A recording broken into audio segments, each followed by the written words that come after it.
সাজ্জাদে বেহেশত বানাইছে, শুনলাম বানাখানা বানাইয়া জীবনের প্রথম তার বানানো জান্নাতের ভিতরে প্রবেশ করবে। ঢুলঢুকি বাজাইয়া বিশাল আয়োজনের মাধ্যমে জান্নাতের ভিতরে উদ্বোধন করবে। বাদশা সাজ্জাদ দুনিয়ার একটা বেশ বানাইলিস, আল্লাহর সাথে পাল্লা কইরা, নাউজুবিল্লাহ।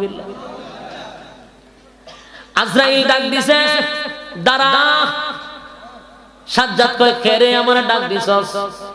কো ভাই আমি একজন মুসাফির, আপনার সঙ্গে কথা আছে।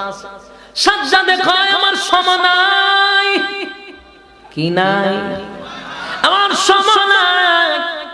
এমন একটা দিনে রে আমি জান্নাত উদ্বোধন করব, এমন একটা দিনে আমার পিছন থেকে ডাক দিনি, তোর সাহস তো কম না।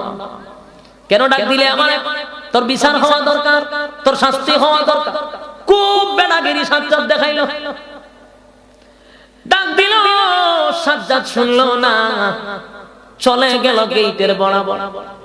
আবার সাজ্জাদ তাকায়া দেখে মুসাফিরের বেশে সাজ্জাদ বুরাত থেকে নামবে। এমন সময় আজরাইল কয়, দাঁড়া।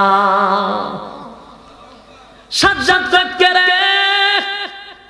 এত বড় সাহস! আমার সামনে পিছনে প্রশাসনের লোক আছে, আর্মি, বিডিআর, র‍্যাব বাহিনী আছে, দেহরক্ষী আছে, এতগুলা অস্ত্রের মাঝখানে কে রে আমার মতো বাদশারে পিছন দিকে সামন দিকে ডাক দেয়? আমি বলে দাঁড়াইতাম।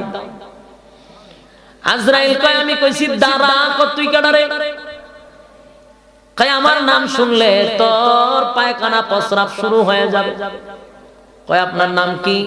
বলে, আমার নাম হলো মালাকুল মউত আজরাইল। সাজ্জাদ কথাটা শোনার সাথে সাথে তার নাভির মধ্যে একটা মসুর মারছে, কলিজাটা কাঁপুনি দিয়া উঠছে।